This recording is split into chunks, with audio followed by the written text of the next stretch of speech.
Sasho sangena thina singalala endleleni nazi indaba ze1KZN TV ehamba phambili namuhla. Kuvalwe izikole ngenxa yokugebengu ogwini. Omakade bona bezempi bahlomile ngezindlu kanti welekaMthaniya uzendlale emajuba. Nina bendlula mithedla kwezindi ihlahla siyakhuleka kwindaba zethu ze1KZN TV. Zivalwe ethaqa zonke izikole eziyishumi endaweni yaseHlokoze High Flats kuward 6 no7 ngaphansi kamasipala waseMzumbe nkathi kothisha kanye nomphakathi bekhala ngokungaphephi ke kulandela ukwanda kwegameko zobugebengu kuyona le ndawo. Ngokusho kwamalungu omphakathi akhulume nezikole indaba athothisha bangenelwe emini kaBhayi esikoleni baqeda bafuna imali ngodli uma behluleka ukuyikhipha. Igebengu zibafaka emini ezithweni zabo zangasese bese ke ziqopha ivideo maqede ke zisabise ngokuyisabalalisa einkundleni zokuxhumana.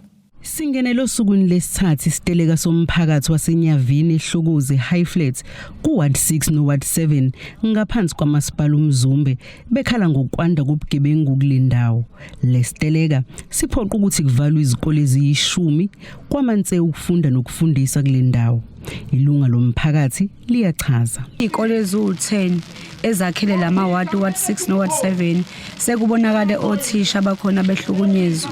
It's either bayakungena izigebengu kubona bafuna imali ngomhla ka15 okanye bazoza kuwena prior mhlawumbe ngomhla ka15 mhlawumbe ngomhla ka14 bezothi mawuhola sifuna utransfer u10,000 sizokhondwa ngesibhamu akhunuliswe wesifazane nje ukhunuliswe kuthiwa enza yonke into ekuthiwa dansa unqunu bakwenze yonke nje into abangakwenza yona mase bethi ngaphezulu kwalokho ke lento abakwenza yona awuzuyixoxela umuntu uvuka ekseni emsebenzini bafuna bademand imali uma awuyikhipha imali bazokuthatha ngemoto yakho bakudrive bakuse khona indawo kuthiwa la ngaphesheya kaZD kwakusebenzela khona kunezindlu ezingasasebenzi uyiswe khona ushawe khona if awunayo iApp bazothi fonela abakini benze itransfer bathumelela bakuneze inamba ezozenziwa khona itransfer ukuze kungene imali okusho ukuthi njalo ke ngomhla ka15 wena ufanele ukhiphe imali labayifunayo ngoba if awuyikhipha imali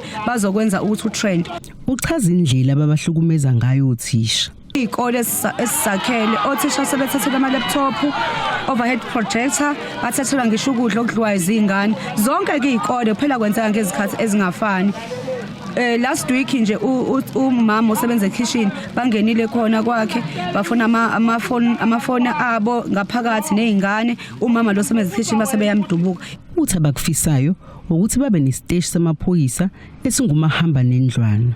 Sathenjiswa ukuthi kuzoba khona i-satellite police station ezoba la ngaseBhanoyihoyi amaphoyisa bekhona 24 hours okungakaze kwenzeke. Kuyenzeka nje mhlambe once in 3 months time aqhamuka iphoyisa athi shwina khona ngeve ukuthi azosesha or anything kodwa sibona asisizakala ingakho ke somphakathi sesidecide ukuthi cishe into ezosisiza ngoba sesibonile kwezinye indawo abantu basizakale ngoba sekuze kwafika umkhwanazi ingakho ke abahlali bebonke balama ward bedecide ukuthi benze la ngoba inhloso yethu kufanele siprocess othisha kufanele izikole futhi ziphephe.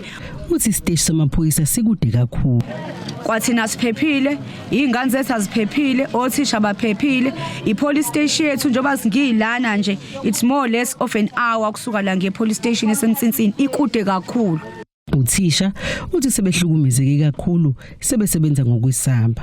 Inkulu impi ibhekene nothisha so othisha nje bayasaba asisakwazi ukusebenza ngokukhululeka ngoba siyasaba ukuthi vele sibhekile sigadliwe and nje sibuka sengathi igebengu zidila nothisha nokwenza ke kungasebenzeki ngempela kumanje nothisha labekhona bayaveva ukuthi ngempela bayadinga ukuthi benesombululo ukuthi umphakathi yini ongayenza ukuze basizakale. Umphathi station wamaphoyisa asemsinsini kanye isithunywa kwihhovisi likaNdunankulu wesifundazwe bemukela uhlu lwezikhalazo zomphakathi.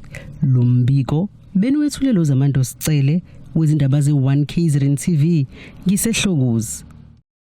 Injabulo ibibhale ebusweni kulabo abangoma kade bona bezempi ngenkathi benikezelwa ke ngezindlu zabo kanye namatayitela endaweni yaseMshwathi ngaseMgungundlovu KwaZulu-Natal. Omunye abahlomuleli uNonhlanhla Dumisa uthi ujabule kakhulu kwazi sebesekunesikhathi eside balindele izindlu zabo. Ongqongqoshe bakuzona kokuhlanganiswa ezokuvikelwa enje Motshega nowezokuhlaliswa kwabantu kuzolonke uThembi Simelane kanjalo nosifundazwe usiboniso Duma bebeyingxenye lomcimbi wokunikezela ngalezi zindlu. Kulindele kwesiqhubeka isibalo samajoni ayelwa nomzabalazo ayeyingxenye yombutho wezempi azohlomula ngezindlu ezakhiwe umnyango wezokuhlaliswa kwabantu.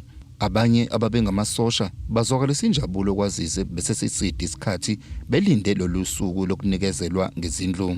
Zile kakhulu ukuthi ngibe kule ndawo singamajoni sisonke ukuthi samukeliswe izindlu uhulumeni asakhele zona sesinesikhathi sizilindile egcineni ke sesizithulile ema benefits eswabhekile ukuthi uhulumeni awenzele ama military veterans. Yalibaleke kanjani uphahla nje phakathi phezulu kwempilo yomuntu iyona into ebalekile njengoba sesikhulile siba ngaka ukuhlala emakhaya siumndeni sibaningi ngoba phela emndenini ilona ilowo njengoba sesikhulile singaka kufanele naye aphume ayokwakha indlu yakhe nabantwana bakhe ukuze akhululeke nabantwana bakhululeke. Ngizizwa ngijabule kakhulu nje namhlanje ngoba ekugcineni kuze ngakwazi ukuthi ngikuthole nami umuzi njengabo bonke abanye asebeyitholile kodwa abaningi abakayitholile sisethembeni lokuthi nabanye abafowethu bazogcina beyitholile. Ake sihlalele ethembeni ngoba khona izinto ezenzakalayo kuyabonakala. Ngqongqoshe wezokuhlaliswa kwabantu kuze lonke uThembi Simelane uthi lolu hlelo bahlose ngalo ukuthi baqhube isibalo samasosha azohlomula. The area and to start the launch of installation of services which has been completed actually, and obviously partially from the funds that we had received for the installation we had targeted the first phase of building the houses that we are seeing now. But of course I'm sure you could see even across the street the services are there, and the next phase will be the continuation. I think we're attempting to do around 630 here. Lowo ngqongqoshe wezokuvikela uAngie Motshekga uzwakalisa ukujabula kwazisa iningi lamaqhawe ezempi abehlala ngaphansi kwesimo esingesihle. Very encouraged, very humbled.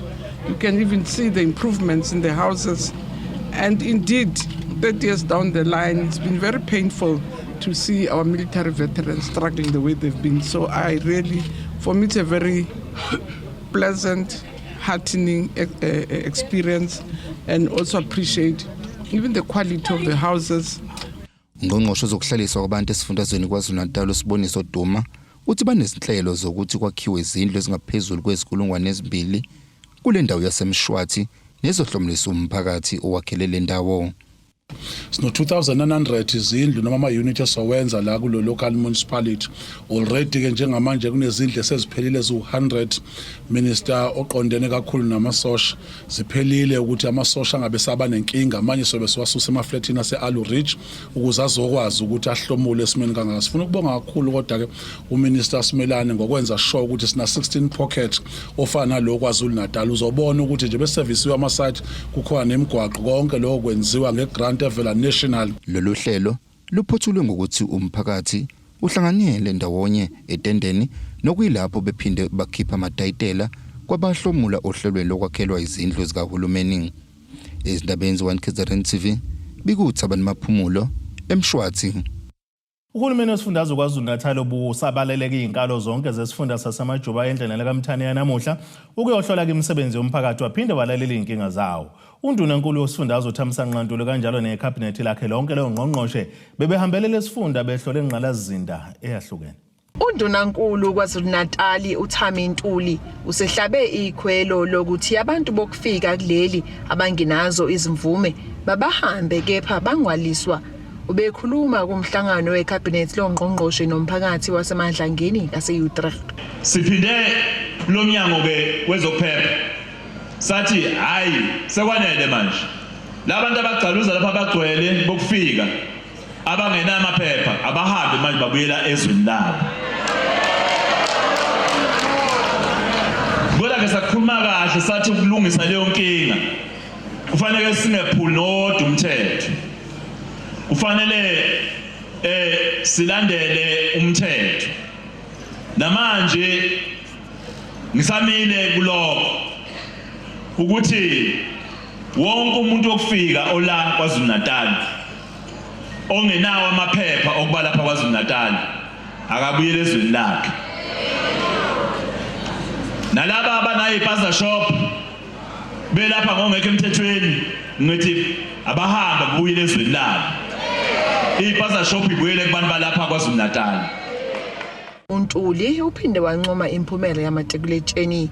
Ngishome uphapho legwalagwala umnyango wezemfundo waZulu-Natal. Kodwa ngiyafuna ukusho ukuthi nala eMajuba uDokotela Bani uKhumalo bekhuluma lapha phambili. Bekuthi bathi uDokotela uKhumalo mangaphosisi. NeMajuba iphasile kahle umatric yathola u91.3%. Ikole engaphansi kwaMajuba ngicela sishayile ihlombe ekhulu. Kunezikole ezithole 100% la eMajuba, kukhona ezinye above 90. Kukhona ke lezo kusafanele zithi ukulekelelwa kube nokubambisana ukuze nazo zenze kahle. Kanti uNtuli uthi selukhona uzinzo emnothweni wakuleli. Umnotho adusuthe phansi, amathuba omsebenzi esephela kwangempela. Kodwa uqalile uyasimama umnotho manje iNingizimu Afrika yonke sekuqala kuba noshintsho ngenxa yokubambisana okuhle phakathi kweGNU kanye nosomabhizinisi iGPU nemboni ezimele. Ezindabeni ze1KZN TV nguAyanda Dube ngiseyutra.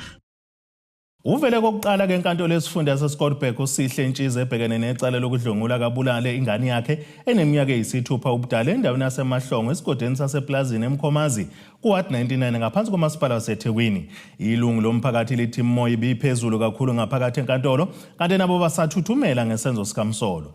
Amalungu omphakathi kanjalo naweqembu leAFP abephume ngeinkani ukuzokose kumndeni wesisulu.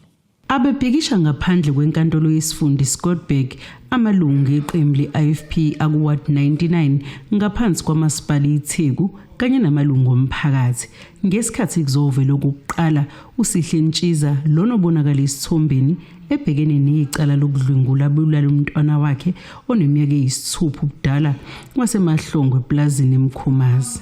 Ilunga lomphakathi belibonakala ukuthi umoya usaphezulu lithabe neme ngokwenzekile ngakho nabo sebesabela abantwana babo. Nodaba lengane safika enkantolo ize noma singekho happy asikho right indlela ekwenzeke ngayo sibhlungu somakhelwane nomphakathi indlela ekwenzeke ngayo ukuhamba kwengane enkantolo sihambile sababhlungu enkantolo icala lihlehlile umhla ka6 May. Uthi bafuna ubulungiswa ngoba abazi ukuthi lento izophelelaphi.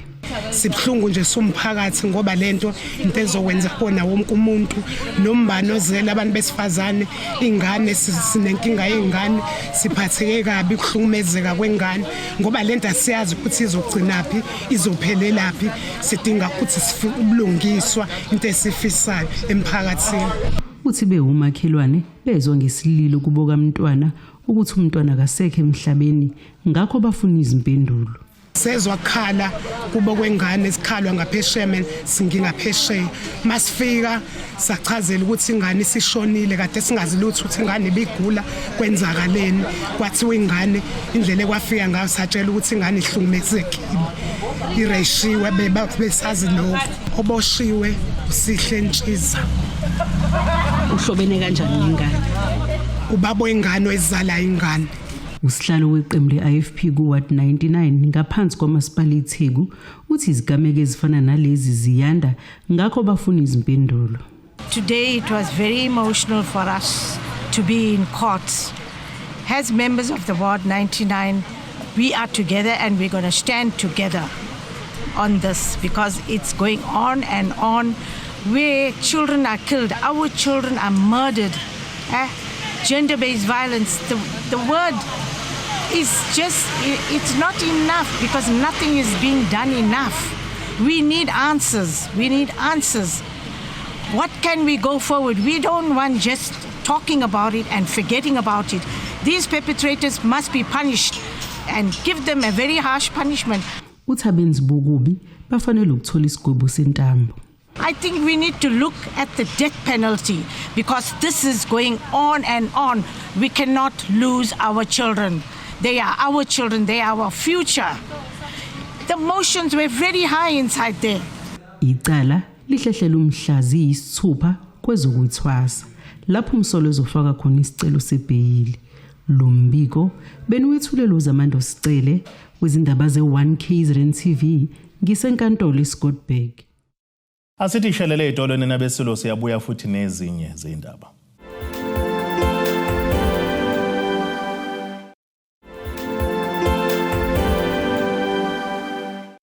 Asibonge siphinde sinamukele futhi kwindaba zethu ze1KZN TV. Nazo ke zona ehamba phambili namuhla. Kuvalwe izikole ngenxa yokugebengu ogwini. Omakade bona bezempi bahlomile ngezindlu, kanti wele kaMthaniya uzendlale eMajuba. Kuphazamisekile ukufunda nokufundisa esikoleni samabanga aphansi Funulwazi Primary School eselokishini laseMbale eMgungundlovu. Lokhu kuza emva kwezikhalo zabafundi nothisha ngokugqekezwa mihla namalanga kwalesi sikole kuphinde kucekelwe phansi nempahla. Othisha bakulesi sikole bathi bazizwa bengaphephile ngenxa lezi igameko zokugqekezwa kwalesi sikole sokuyinsakavukela kuhlokomchilo wesidwaba. Kuphazamisekile ukufunda nokufundisa esikoleni samabanga aphansi Ifunulwazi Primary eselokishini eMbale eMgungundlovu. Lokhu kuzemva kuba lesi sikole sesiqekezwe izikhawu eziningi kwacekelwa phansi nempahla. Lokhu kushiye nothisha behlalela ovalweni kokuphepha kwabo. Ikhansela lendawo liphawulile ngalesigameko. Okele esinesikhathi eside iqhubeka sizama ukuyi-address alokhu uhlobo lwe-stakeholder esingahlalile nalo education, u-champion wesikole, u-principal, the SGBs, including the ward committee and also the SAPs and CPF yethu, to try and address isimo se-vandalism esikhona esikoleni. And we've got a consent form esasizibophezelele kuyona ukuthi sizokwenza isiqinisekiso lokugcina isikole sethu sisezingeni esiphezulu. Ngizwile ukuthi ibikhona into yokuthi i-concern ekhona kothisha, abafundi, abazali bazizwa bengaphephile. Ikhansela elikhuze laphinde lanxusa nomphakathi ukuba usukumele phezulu lenkinga ngoba kunesigameko lapho kwathathwa khona imoto yomunye wothisha kulesi sikole. Kanjalo kuphinde kwanxusa nomphakathi ukuba uvikele lesi sikole. Esingekho kwi-island but esiphakathi komphakathi ekufayinga umphakathi uyasiprotect.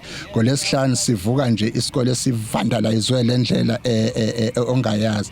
Istationary sabafundi besihamba sihlangana naso kuma corridor esikole ubona ukuthi nje bekumoswa nje bekudestroy. Yet ikusasa leli elengane zethu ekufasi sil protect. So sizozama ukuthi senze isiqinisekiso sokuthi at least education ake sihlale nawo phansi sibuke ukuthi mhlambe ulithuthukisa kanjani izinga lokuvikela ikusasa lengane zethu, including kakhulu nawo umphakathi, because iwona ekufa ubi security yethu yokuqala ukulekelela nasekuprotecteni ikusasa lengane zethu. I-experience yethu ke kule ward ayinhle because esinye seyikole esikhona la eduzane kuyona le ward imyezane sagcina sivaliwe ngenxa ye theft ne vandalism. Ilunga lekomiti kule ward lizwakalisa ukukhathazeka ngalokhu kwazise lokhu kuzophazamisa ikusasa lentsha yakulendawo. Nje indlela okwenzeka ngayo kuyabonakala ukuthi ke amabomu lawo noma singesazi ukuthi ke inhloso yini, but kodwa nje ukukhathazeka kwethu kukhulu because right now ingane ziyasafarisha, yabo, ugqekezwa usuku nosuku akuyona into enhle. So nje siyaxusa ukuthi ke silekelelane nomphakathi ukuthi sikwazi ukuvimba lento nokuthi ingane ikwazi ukufunda, because mangenzeka something kulesikole that means ingane zethu sefanele sizise kude. So nje okuhle ukuthi ngoba isikole sisa around fanele nathi sikwazi ukusivikela njengomphakathi. Umnyango wezemfundo otholakala ngokuphawula kulolu daba. Izindabeni ze1KZN TV bikuthabani maphumulo eMgungundlovu.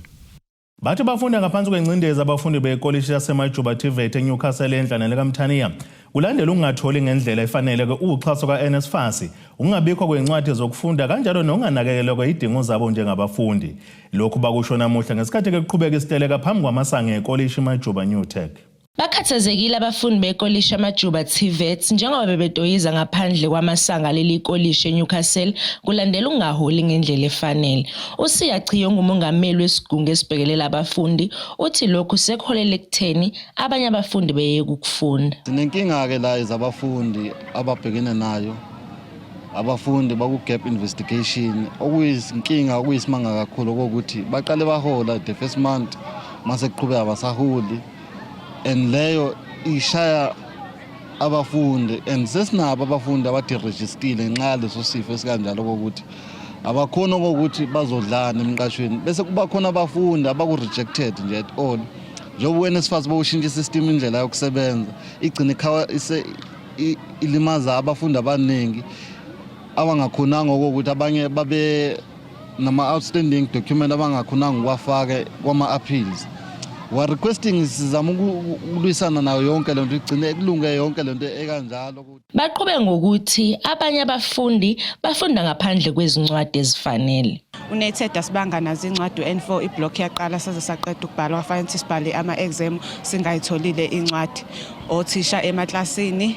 Okay, bakhona those certain individuals abafundayo, those abafundisayo, those certain individuals abagcina sebebuza kithi futhi izinto singazuthi kanjani kwaphela esizele la esikoleni ukuthi enasi sizothola ulwazi. Lokho ku result ekuthenini abafundi abaningi bagcina bengaqualifyanga ukubhala i-final exam. Mabengaqualifyanga ukubhala i-final exam meaning sekuwumlenze lokho sekuzofanele ukuthi bakhokhe. Siqeqeleke lonto ke nama officials esikoleni SRC ikhulunywa yaze yaphela iblock incwadi zingafikanga. So sazi ukuthi next block sekuzokwenza especially for N4s nje mina ngomunye abafundi kwaphakathi ukuthi beze beyithengele incwadi ukuze ngizokwazi ukuthi ngifundi. Kanti omunye walaba uthi uyacela ukuba kube khona isixazululo njengoba kunzima ngoba iningi labo lihlala emqashweni. Sina abanye sihlala emqashweni because vele sisuka kude la kahle hle. Imqashwa library private 1.3 and ngesikwazi ukuthi sikhokhele leyo mali abazali abasasithembi ngisho ukusithemba kungumanje. Okunye ngakusho NSFAS awusho lutho kithi. Akekho nje irespond siyitholayo ukuthi mhlawumbe sazosifanda noma usifandi because wathiwa ingane register for accommodation ezinye register for transport but no one uthola imali ku transport and futhi ku accommodation oma stand bazoxabana nezingane ngendaba ukuthi ingane lokayiholile and mastende vele ayixosha ingane ifuna ziyabo nkwaleda vele kakhulu ke manje engifisa ukuthi kwenzakala kusukela kwamanje ukuthi sithole isixazulule and uphinde ngiwelele ngale ka United sicela ukuthi njengoba kuzoqala iblock kuMay kube khona imali ezincwadi ibe enough incwadi zibe khona nje saqala iblock. Kubikuthobeka Dladla ezindabeni ze1KZN TV ngiseNewcastle. Asemi ngomuma amalungiselelo embizi abesifazana abangashadile esontweni lamawesele eMtshezi enhlelo kaMthaniya eyaziwa njenge-Youth Convention lapho kusuke kuhlanganiswe khona labo besifazane namaphuma kwezinye izifundo kuba ke becijwe ngendlela yokuziphatha baphinde futhi balekelele ngendlela ezahlukene okubala kuzona ukuyithuthukisa nangokwamakhono. Le mbizo kulindwa ukuba ke ibanjwe mhla zimbili kuNhlangulana khona belu eMtshezi. Umengameli we-Youth Convention ebandleni lamaweseli uthi bazophehlelela imbizo yabesifazane kuleli bandla. So njengoba sihlangeneke ngaphansi komtshezi sekhet kuthukela region sizolontsha ke noma sizophehlelela uconvention wethu ozoba ngomhla ka2 kuya kumhla ka5 July kuwona ke lonyaka. Izinto ke ezenza ukudevelopa noma ukukhulisa ukuthuthukisa amantombazane siziba nazo ngokwemkhakha eyahlukene. Ngaphansi kwebandla ke lika lamaweseli sibuswa kulonyaka umgomo ka uPhumla Nzimande kumgomo wakhe othi ke relocated and repositioned for ministry and mission the other sides await. Kusho ukuthi ke siyibandla lamaweseli singayenza yonke into but a mission work is the key foundation yebandla lamaweseli. Uqhubeka ngokuthi kukhona izinto abakwazi ukulekelelana ngazo njengabesifazane. So ke zikhona ke izinto njengoba sila sizo identify abantwana abadingayo whereby sizoba hlangabeza ngezidingo zabo la beshoda khona. Sizo identify ingadi esizotshalwa amantombazane la ku-region. Sizo identify umndeni oxakekile la sizokwazi khona ukusupport. Kanti ke sibuswa ke naye yinto esithathe i-recommendation yayo because each and every circuit kufanele ibe nomntwana ozokwazi ukuthi bamfundise kusuka phansi kuze kuyofika e-high school level. Kanti isekela likamongameli uZanele Sikhonyana uthi kubalekile ukuba bephinde bekhulume nangokuhlukunyezwa kwabesifazane. ukuze singahlukanisani, singasabani, sibe open to each other ngezinto ezisiphatha kabi noma izinto ezingalidela to the killing of abantu besifazane, ukuhlukunyezwa kwabantu besifazane. So siyasikhuthaze ukuthi abantu abakhulume, abantu abareport abuse, abantu abaphume kuma-relationships abazobenza ba-end up be-abusive noma begula. Siyazi ukuthi ngaphandle sokuno-mental health omningi, uthola ukuthi abantu bano-anxiety, bano-depression because they cannot speak up. So abembutweni we are always encouraging bona ukuthi umuntu akakhulume, and we are always having izandla ezivulekile whereby umuntu angakwazi ukuthi eze wena akuchazele ukuthi nginale nkinga. So we always encourage i-sisterhood ne-being there for each other siyamantombazane. Kubika uThobeka Dladla ezindabeni ze-1KZN TV ngisemtshezi. Asiphinde sithi ishelele etolweni nabesilo siyabuya nezinye zindaba.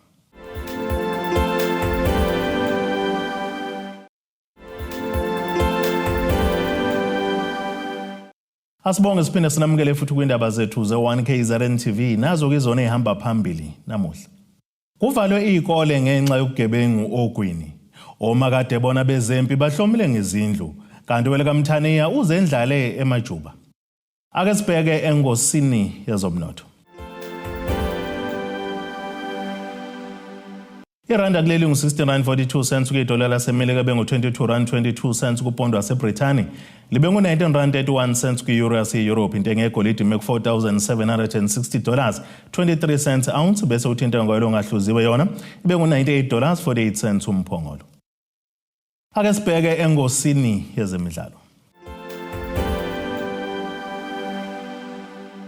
Ungabonakala kwimidlalo yakamuva komgadla weOrlando Pirates uEvidence Makgopa ngenzeka ukuthi ke kuncikene nokuthi leli qembu zama ukumsiza azifake kwemlando nebhola laseNingizimu Afrika wokuba ngumdlali wesithathu ukushaya igoli kwabakhayo neKaizer Chiefs amahlandla amane kulandelana.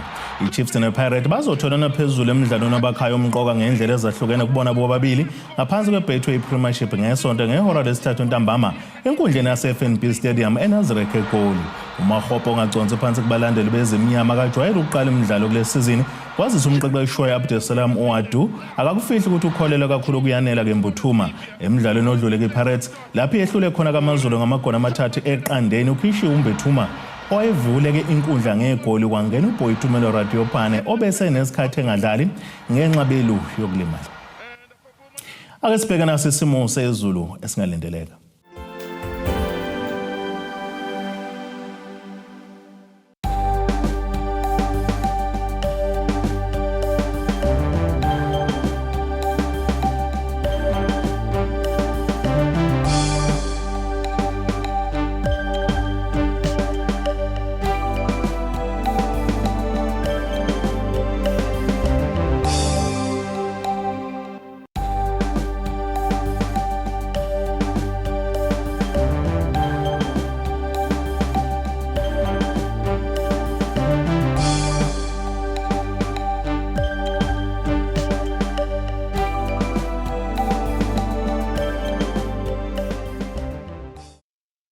Nina bakampondo zamile njeni ukube zamile enkomeni esasokwakha amagudu okubhemela kwamzimba umntana nethimba lonke leindaba sithi khumu.